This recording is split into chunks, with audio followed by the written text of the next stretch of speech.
7/8/2024 प्रातः मुरली। ओम शांति। बाप दादा मधुबन। ओम शांति। मीठे बाप दादा, मीठे बच्चे। हाँ जी मीठे बाबा, याद की यात्रा से ही तुम्हारी कमाई जमा होती है। तुम घाटे से फायदे में आते हो, विश्व के मालिक बनते हो। प्रश्न, सत का संग तारे कुसंग बोरे, इसका अर्थ क्या है?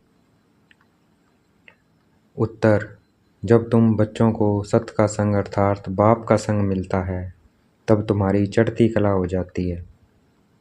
रावण का संग कुसंग है, उसके संग से तुम नीचे गिरते हो अर्थात रावण तुम्हें डबोता है। बाप पार ले जाता है। बाप की भी कमाल है जो सेकंड में ऐसा संग देते हैं जिसे तुम्हारी गति सतगति हो जाती है, इसलिए उसे जादूगर भी कहा जाता है। ओम शांति। बच्चे याद में बैठे थे, इसको कहा जाता है याद की यात्रा। अपने को आत्मा समझ बाबा को याद करना, इसे कहा जाता है याद की यात्रा।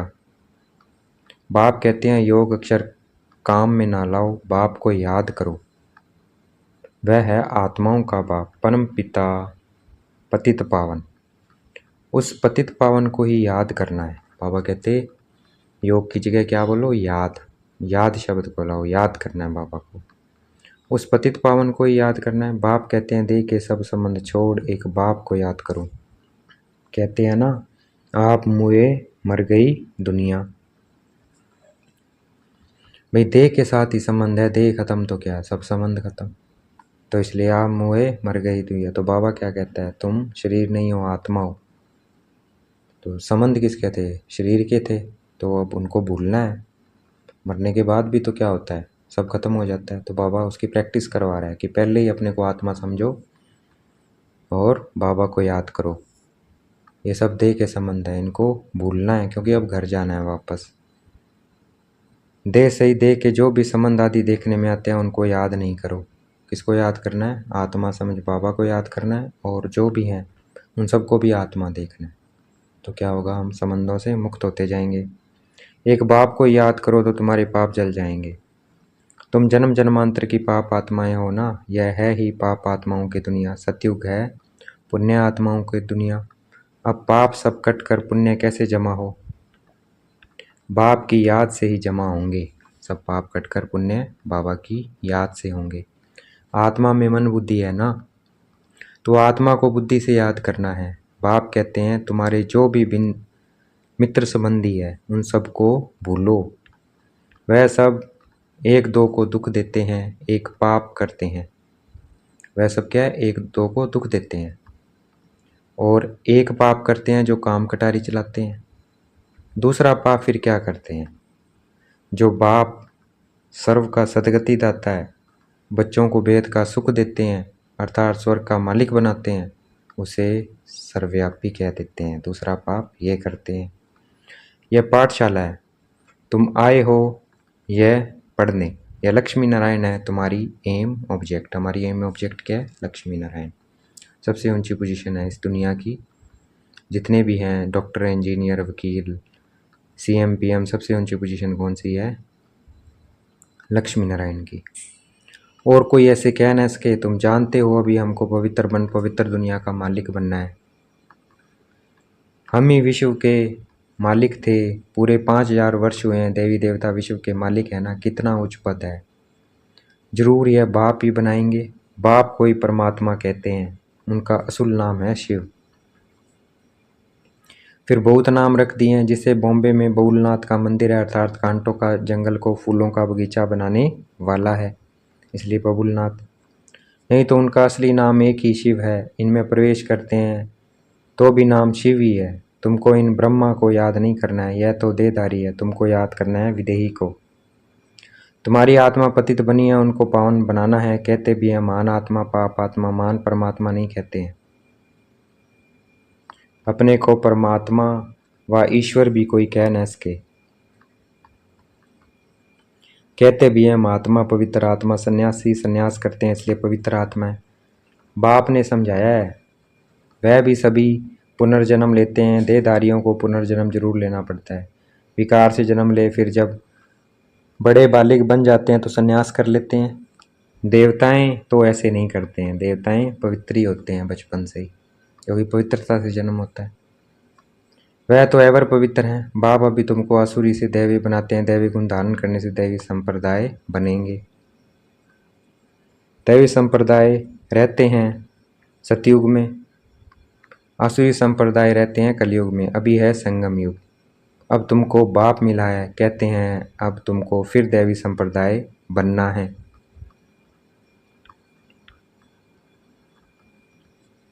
फिर दैवी संप्रदाय बनना है जरूर। तुम यहाँ आए ही हो दैवी संप्रदाय बने। दैवी संप्रदाय वालों को अथाह सुख है। इस दुनिया को कहा जाता है हिंसक, देवताएं हैं अहिंसक। बाप कहते हैं मीठे मीठे रूहानी बच्चों, बाप को याद करो। तुम्हारे जो गुरु लोग हैं वह भी सब देहधारी हैं। अभी तुम आत्माओं को परमात्मा बाप को याद करना है। सुख तब मिलेगा जब तुम पुण्य आत्मा बनेंगे। 84 जन्मों के बाद ही तुम पाप आत्मा बन जाते हो। अभी तुम पुण्य जमा करते हो, योग बल से पापों को खत्म करते हो। इस याद की यात्रा से ही तुम विश्व के मालिक बनते हो। तुम विश्व के मालिक थे तो सही ना, वह फिर कहाँ गए यह भी बाप ही बताते हैं। तुमने 84 जन्म लिए, सूर्यवंशी चंद्रवंशी बने। कहते भी हैं भक्ति का फल भगवान देते हैं। भगवान कोई देहधारी को नहीं कहा जाता है, वह है ही निराकार शिव। उनको उनकी शिवरात्रि मनाते हैं तो जरूर आते हैं ना, परंतु कहते हैं मैं तुम्हारे सदृश जन्म नहीं लेता हूँ। मुझे शरीर का लोन लेना पड़ता है। मुझे अपना शरीर नहीं है, अगर होता तो उनका नाम होता। ब्रह्मा नाम तो इनका अपना है, इसने संन्यास किया तब नाम ब्रह्मा रखा। तुम हो ब्रह्मा कुमार कुमारियाँ, नहीं तो ब्रह्मा कहाँ से आया। ब्रह्मा है शिव का बेटा। शिव बाबा अपने बच्चे ब्रह्मा में प्रवेश कर तुमको ज्ञान देते हैं। ब्रह्मा विष्णु शंकर भी इनके बच्चे हैं। निराकार बाप के सब बच्चे निराकार हैं। आत्मा यहाँ आकर शरीर धारण कर पाठ बजाती है। बाप कहते हैं मैं आता ही पतितों को पावन बनाने। मैं इस शरीर का लोन लेता हूँ। शिव भगवान वाच है ना, श्री कृष्ण को तो भगवान नहीं कह सकते। भगवान तो एक ही है, श्री कृष्ण की महिमा ही अलग है। पहला नंबर देवता है राधे कृष्ण, जो स्वयंवर के बाद फिर लक्ष्मी नारायण बनते हैं। परंतु यह कोई जानते नहीं है राधे कृष्ण को, किसको भी पता नहीं है वह फिर कहाँ चले जाते हैं। राधे कृष्ण ही स्वयंवर के बाद फिर लक्ष्मी नारायण बनते हैं। दोनों अलग अलग महाराजाओं के बच्चे हैं। वहाँ पवित्रता का नाम नहीं है, क्योंकि 5 विकारों रूपी रावण ही नहीं है ही राम राज्य। अब बाप आत्माओं को कहते हैं कि मुझे याद करो तो तुम्हारे पाप कट जाएंगे। तुम सतो प्रधान थे, अब सतो तमो प्रधान बने हो। घाटा पड़ा है, फिर जमा करना है। भगवान को व्यापारी भी कहा जाता है, कोई विरला उनसे व्यापार करे। जादूगर भी उनको कहते हैं, कमाल करते हैं, जो सारी दुनिया की सदगति करते हैं, सबको मुक्ति जीवन मुक्ति देते हैं। जादू का खेल है ना, मनुष्य को दे नहीं सकते हैं। तुम 63 जन्म भक्ति करते आए हो। इस भक्ति से कोई ने सदगति को पाया है, कोई है जो सदगति दे, हो नहीं सकता। एक भी वापस जा नहीं सकता है। वेद का बाप ही आकर सबकी वापस ले जाते हैं, अर्थात सदगति देते हैं। कलयुग में अनेक राजाएं हैं, वहाँ तुम थोड़े राज्य करते हो, बाकी सब आत्माएं मुक्ति में चली जाती है। तुम जाते हो जीवन मुक्ति में वाया मुक्तिधाम। यह चक्कर फिरता रहता है। अभी तुम आत्माओं को दर्शन हुआ है सृष्टि चक्र का, रचयिता और रचना के आदि मध्यांत का। तुम ही इस ज्ञान से नर से नारायण बनते हो, देवताओं की राजधानी स्थापन हो गई। फिर तुमको ज्ञान की दरकार नहीं रहेगी। भक्तों को भगवान ने फल दिया आधा कल्प सुख का, फिर रावण राज्य में दुख शुरू होता है।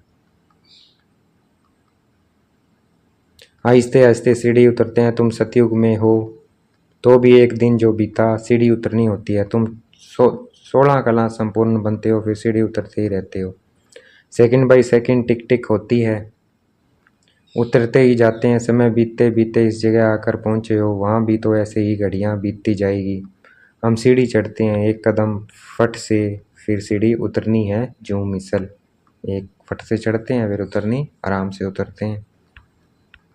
बाप कहते हैं मैं सर्व की सदगति करने वाला हूँ। मनुष्य की सदगति कर न सके, क्योंकि वह विकार से पैदा होते हैं, पतित हैं। वास्तव में श्री कृष्ण को ही सच्चा महात्मा कह सकते हैं। यह महात्मा लोग तो फिर भी विकार से जन्म ले फिर संन्यास करते हैं। वह तो है देवता। देवताएं तो सदैव पवित्र है, उनमें कोई विकार होता नहीं। उनको कहा ही जाता है निर्विकारी दुनिया, इनको कहा जाता है विकारी दुनिया। No purity. चलन कितनी खराब है, देवताओं की चलन तो बड़ी अच्छी होती है, सब उनको नमस्ते करते हैं, करैक्टर्स उनों के अच्छे हैं, तब तो है पवित्र मनुष्य उन पवित्र देवताओं के आगे माथा टेकते हैं। अभी तो लड़ना झगड़ना क्या क्या लगा पड़ा है, बड़ा हंगामा है, अभी तो रहने की भी जगह नहीं है, चाहते हैं मनुष्य कम हो, परंतु यह तो बाप का ही काम है। सतयुग में बहुत थोड़े मनुष्य होते हैं, इतने सब शरीरों की होलिका हो जाती है, बाकी सब आत्माएं चली जाती है। अपने स्वीट होम सजाएं तो नंबरवार भोगते हैं जरूर, जो पूरा पुरुषार्थ कर विजय माला का दाना बनते हैं वह सजाओं से छूट जाते हैं। माला एक की तो नहीं होती है, जिसने उन्हों को ऐसा बनाया है वह फूल फिर है मेरू, प्रवृत्ति मार्ग है ना। तो जोड़ी की माला है, सिंगल की माला नहीं होती, सन्यासियों की माला होती नहीं है, वह है निवृत्ति मार्ग वाली, वह प्रवृत्ति मार्ग वालों को ज्ञान दे न सके। पवित्र बनने के लिए उनका है हद का संन्यास, वह है हठयोगी, यह है राजयोगी। राजाई प्राप्त करने के लिए बाप तुमको यह राजयोग सिखलाते हैं, वह हर 5000 वर्ष बाद आते हैं। आधा कल्प तुम राजाई करते हो सुख में, फिर रावण राज्य में आहिस्ते आहिस्ते तुम दुखी हो जाते हो, इसको कहा जाता है सुख दुख का खेल। तुम पांडवों को जीत पहनाते हैं, अब तुम हो पंडे, घर जाने की यात्रा कराते हो। वह यात्राएं तो मनुष्य जन्म जन्मांतर करते आए हैं, अब तुम्हारी यात्रा है घर जाने की। बाप आकर सबको मुक्ति जीवन मुक्ति का रास्ता बताते हैं। तुम जीवन मुक्ति में, बाकी सब मुक्ति में चले जाएंगे। हाहाकार के बाद फिर जय जयकार हो जाती है। अभी यह कलयुग का अंत, आफतें तो बहुत आने की है, फिर उस समय तुम याद की यात्रा में रह नहीं सकेंगे, क्योंकि हंगामा बहुत हो जाएगा। इसलिए बाप कहते हैं अब याद की यात्रा को बढ़ाते जाओ तो पाप असम हो जाएं, और फिर जमा भी करो, सतो प्रधान तो बनो।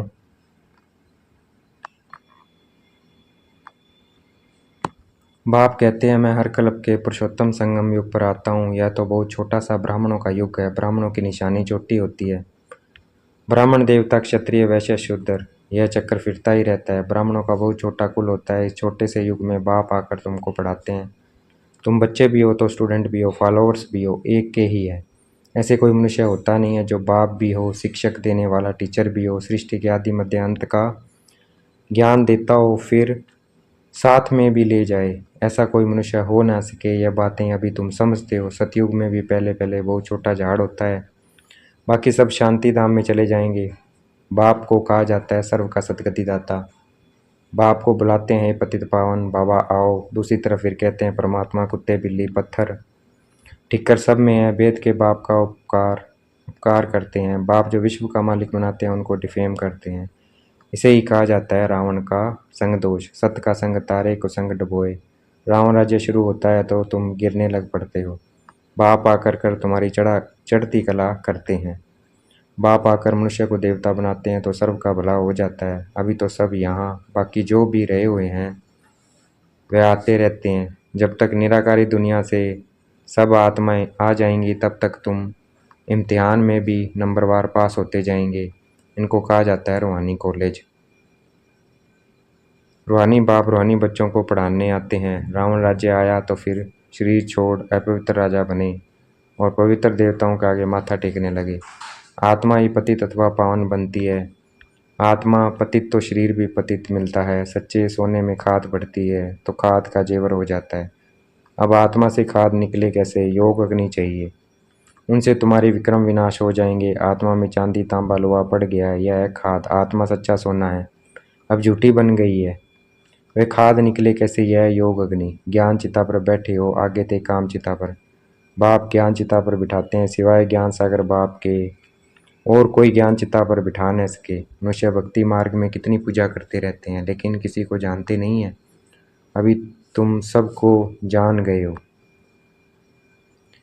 तुम सब देवता बनते हो तो फिर पूजा की बात ही खत्म हो जाती है। जब रावण राज्य शुरू होता है तब भक्ति शुरू होती है। अच्छा, देखेंगे बाप दादा हमें याद प्यार दे रहे हैं। मीठे मीठे सिगलते बच्चों प्रति माता पिता बाप दादा का याद प्यार और गुड मॉर्निंग। रूहानी बाप की रूहानी बच्चों को नमस्ते। हमें भी याद प्यार देना है। हम रूहानी बच्चों की रूहानी बाप दादा को दिल व जान शिकवा प्रेम से बेहद का याद प्यार और नमस्ते। धारणा के लिए मुख्य सार, राजाओं सजाओं से मुक्त होने के लिए विजय माला का दाना बनने का पुरुषार्थ करना है। सजाओं से मुक्त होने के लिए रूहानी पंडा बन सबको शांति धाम घर की यात्रा करानी है। याद की यात्रा को बढ़ाते बढ़ाते सब पापों से मुक्त हो जाना है। योग अग्नि से आत्मा को सच्चा सोना बनाना है, सतो प्रधान बनना है। देखना है बाप दादा ने मस्तक पे हाथ रखा हुआ है, वरदान दे रहे हैं। हर घड़ी को अंतिम घड़ी समझ सदा एवर रेडी रहने वाले तीव्र पुरुषार्थी भव। वरदान मिल गया तीव्र पुरुषार्थी भव का। तो हमें हर घड़ी को अंतिम घड़ी समझ सदा एवर रेडी रहना है। अपनी अंतिम घड़ी का कोई भरोसा नहीं है, इसलिए हर घड़ी को अंतिम घड़ी समझते हुए एवर रेडी रहो। एवर रेडी अर्थात तीव्र पुरुषार्थी। ऐसे ही नहीं सोचो कि अभी तो विनाश होने में कुछ टाइम लगेगा फिर तैयार हो जाएंगे, नहीं, हर घड़ी अंतिम घड़ी है। इसीलिए सदा निर्मोही, निर्विकल्प, निर्व्यर्थ। व्यर्थ भी नहीं तब कहेंगे एवर रेडी। कोई भी कार्य रहे हुए हो, लेकिन अपनी स्थिति सदा उपराम हो, जो होगा वो अच्छा होगा। आज का स्लोगन है, अपने हाथ में ला उठाना भी क्रोध का अंश है। अपने हाथ में ला उठाना भी क्रोध का अंश है। अच्छा, ओम शांति। शुक्रिया मीठे बाबा, शुक्रिया।